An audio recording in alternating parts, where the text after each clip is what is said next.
ভোর 4:20 আমাদের উবের ছুটে চলল হাওড়া স্টেশনের পথে। যদি পুরো গল্পটা জানতে হয় ব্লগটা পুরোটা দেখো, আশা করি তোমাদের ভালো লাগবে। Good morning.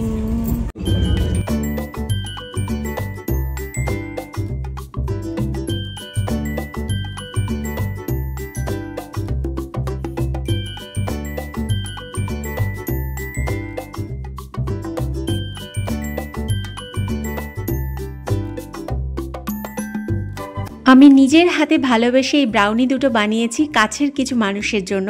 পরের দিন ভোরে বেরোতে হবে, তাই আগেই লাগেজ প্যাক করে রেখেছি।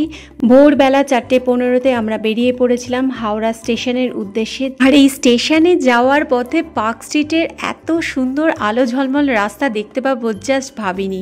কোনোদিনই রাত জেগে এরকম পার্ক স্ট্রিটের ঘোরা হয়নি। ফার্স্ট টাইম এত ভোরবেলা আলো ঝলমলে পার্ক স্ট্রিটের রাস্তা দিয়ে গেলাম। আমাদের ড্রাইভার খুব সুন্দর মতো হাওড়া স্টেশনে পৌঁছে দিল। হাওড়া স্টেশনে পৌঁছেই বন্দে ভারত দেখে মনটা জাস্ট নেচে উঠল, কারণ বন্দে ভারতে এর আগে আমাদের কখনো চড়া হয়ে ওঠেনি।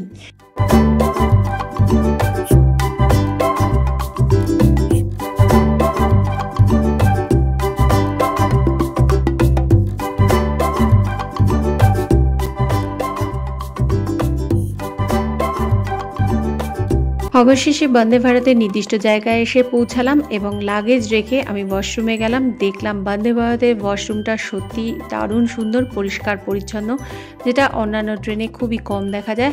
ওয়াশরুম থেকে এসে দেখলাম আমার বরমশাই আর কন্যা খুব জমিয়ে গল্প করছে, খুব খুশ মেজাজে আছে সবাই। আমিও গুছিয়ে বসলাম এবং বেশ ভালো লাগছিল এই লাল লাল সিটগুলো দেখে, পরিষ্কার পরিচ্ছন্ন ট্রেনটা, সব মিলিয়ে খুব মজাদার লাগছিল।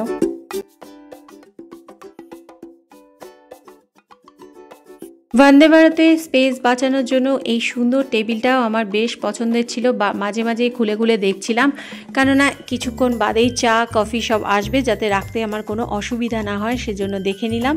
আর চেয়ারগুলো পুশব্যাক চেয়ার আছে। এখানে একটা সুইচ আছে যেটা পুশ করলে আস্তে আস্তে চেয়ারটা হেলে যাবে। সামনে স্ক্রিনে দেখাচ্ছে 5:55 আমাদের ট্রেন ছাড়বে। দেখো অলরেডি আমাদের ট্রেন ছেড়ে দিয়েছে। Good morning, thank you. সকাল সকাল ফুলের মতো এত সুন্দর একটা উপহার পেয়ে মনটা জাস্ট ভরে গেল। এরপরে এলো চা।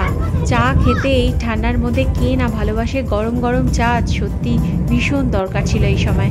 ও হ্যাঁ, আমরা যাচ্ছি শিলিগুড়িতে ছোট পিসির বাড়ি। এরপর চা খেতে খেতে বাইরে সূর্য উদয়ের অপূর্ব দৃশ্য দেখতে দেখতে কখন যে ব্রেকফাস্টের সময় হয়ে গেল বুঝতেই পারিনি। ব্রেকফাস্টে ছিল দুটো ব্রেড, ভেজি দিয়ে অমলেট, সেই সঙ্গে কর্নফ্লেক্স, দুধ, কলা, ফ্রুট জুস ইত্যাদি। তবে আমরা কেউ দুধ কর্নফ্লেক্স খাইনি, আর ব্রেডও বেশি খেতে পারিনি। ব্রেড যেহেতু সেঁকা নেই তাই খুব অসুবিধা হয় সেঁকা না থাকলে, তাই অল্প একটু অমলেট দিয়ে ব্রেড খেলাম। খাওয়া দাওয়ার পর একটু ঘুমিয়ে পড়েছিলাম। ঘুম ভাঙতেই দেখলাম মালদার কাছাকাছি আমরা চলে এসেছি। এরপর এলো টমেটো স্যুপের জন্য ড্রাই স্যুপের প্যাকেট, আর সেই সঙ্গে ওরা দিয়ে গেল বোল ভর্তি করে গরম জল। এর মধ্যে আমরা স্যুপের প্যাকেট কেটে বাটার, ব্ল্যাক পেপার, সল্ট সব কিছু দিয়ে টেস্টি করে গরম গরম স্যুপ সবাই খেলাম, বেশ ভালো লাগলো। তারপর মোবাইল দেখতে দেখতে, গল্পের বই পড়তে পড়তে, বাইরের দৃশ্য দেখতে দেখতে কখন যে আবার লাঞ্চের টাইম হয়ে গেল বুঝতেই পারলাম না। লাঞ্চে ছিল রাইস, চিকেন কারি, ভাজি, ডাল, দুটো পরাঠা, মিষ্টি দই আর পিকল। লাঞ্চের পর একটা আইসক্রিম দেওয়ার নিয়ম, তাই আইসক্রিম পেয়ে আমি তো ভীষণ খুশি, সে যে আইসক্রিমই হোক। তারপরে রিভলভিং চেয়ারগুলো একটুখানি ঘুরিয়ে দেখলাম। বন্দে ভারতে এটা একটা নতুন সিস্টেম। এই রিভলভিং চেয়ার দেখে বেশ ভালো লাগলো, বাচ্চাদের খুব মজা লাগবে, তাই না? এরপর রাইট টাইমে বন্দে ভারত আমাদের শিলিগুড়ি পৌঁছে দিল। এনজেপি পৌঁছেই দেখলাম পিসি আমাদের জন্য গাড়ি পাঠিয়ে দিয়েছে। গাড়িতে উঠতেই দেখলাম যেহেতু স্টেশনটা নতুন করে তৈরি হচ্ছে, প্রচুর জ্যাম।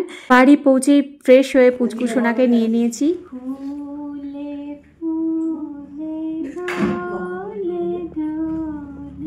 দুপুরবেলা পৌঁছেছিলাম, ঘুমের টাইম বলে ওকে ঘুম পাড়ানোর চেষ্টা করছিলাম, আর নতুন মুখ দেখে ও হা করে আমার দিকে তাকিয়েছিল। ওই দিন ভোরবেলা উঠেছিলাম, জার্নি করেছিলাম বলে আমরা আর বেশি রাত জাগতে পারিনি। তো পরের দিনগুলো কি করলাম দেখতে হলে দেখো আমার নেক্সট ব্লগগুলো। তো আজকের মতো এখানেই শেষ করছি। সবাই ভালো থেকো, সুস্থ থেকো, টাটা।